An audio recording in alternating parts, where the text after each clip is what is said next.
everyone, it's Lizzie. This video is actually one that I didn't think that I would be making quite so soon. I thought it would be one that I would make eventually, sometime, because it is something I want to talk about. However, I'm making it sooner than I'd originally planned because I do believe that by talking about it, we can, in fact, eventually, hopefully, reduce the stigma that surrounds mental illness and mental health issues. Because I think that once we start talking about it, it's going to stop being something that's unknown and unspoken of. There is a fear of the unknown, and rightly so, because knowledge is power. So if we talk about it and we spread information and knowledge, then hopefully it won't be so scary anymore. And it can be part of everyday conversations and things that people do engage with and will accept and understand. So apologies if I seem a little off in this video, it's because I am quite nervous and I'm glad I've made notes to keep me on track. Last year I found myself struggling a fair bit, and I know that in life everyone will face struggles of some kind, and I had before as well, but for some reason this time it felt like a little bit harder to just get past it. So I did something about it. And that led me to find out that I have anxiety. I was told that I have both general and social anxiety. The social anxiety didn't surprise me that much, but I did also kind of attribute it to just being an introvert. I didn't realize it was part of anxiety issue. And on one hand, I thought, oh my gosh, anxiety is a mental health issue. That's really scary. And I just thought that I worry a lot, I do stress a lot, and I overthink things to the point of creating a problem that wasn't even there. And I stress about that and it makes me feel sick. But on the other hand, it was as if a huge weight was lifted off my shoulders, because it wasn't like I needed to feel this way. I could be happier, I could feel better. I didn't have to be worrying and stressing and panicking so much. I didn't even know that I was having panic attacks. I just called them like my little freakouts or something until I described what they were, and they said, yeah, that's a panic attack. And I'd heard about panic attacks, but I didn't know that what I had, because it was on a smaller scale, was still considered a panic attack. I'm saying panic attack like every second phrase. And that relief came from knowing that what I was experiencing or dealing with was in fact a mental illness.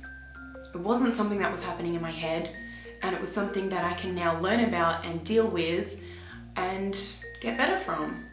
Not necessarily something you're going to be cured of or whatever, but if you know what you have, and then you can learn and understand, accept it and move on, you know?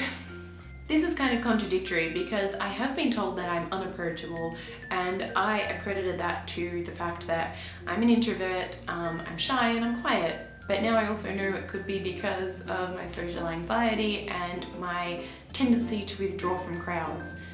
Having said that, there have been a number of people who have contacted me through social media and in person to talk about mental health issues, regardless of the fact that I have never mentioned that I have any.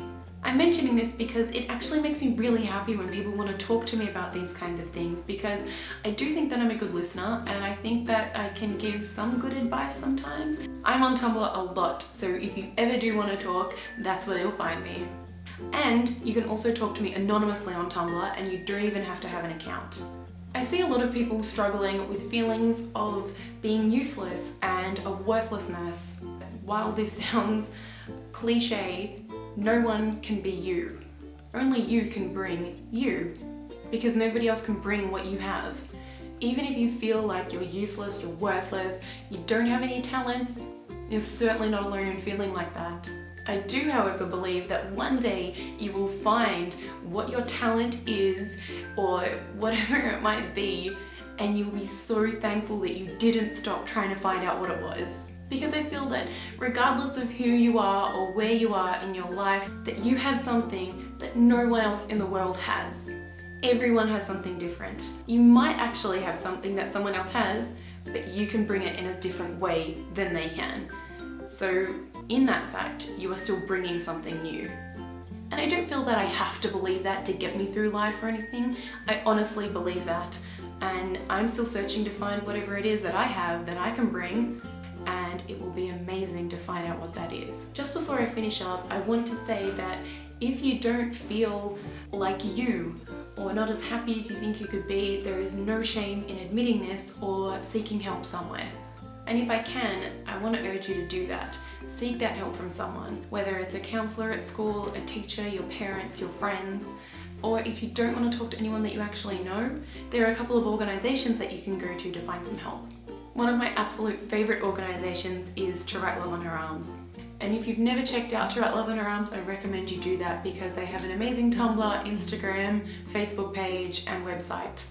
If you're in Australia, I recommend checking out Beyond Blue because they are a great organisation and they do some amazing work. However, if you're 12 to 25, there is an organisation that I didn't know anything about until last year when I was recommended to check them out, and they are fantastic. They're called Headspace. Their online facilities and centres are just amazing, and they don't even feel like offices. They are really welcoming, and all of the staff are just really lovely, and they're really easy to get along with and talk to. So even if you're scared to make a phone call, like I am on a number of occasions, it's absolutely worth doing, and I will leave the links to all three of those organisations in the description if you want to check any of them out. And yeah, I just recommend you do, because then even if you don't use them, you can recommend them to someone else, and it's totally worthwhile knowing about them.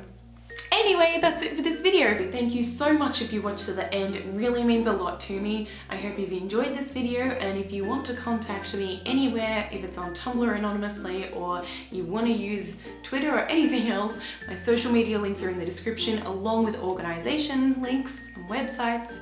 I hope you're having a lovely day, and I hope I see you again in my next video. Bye!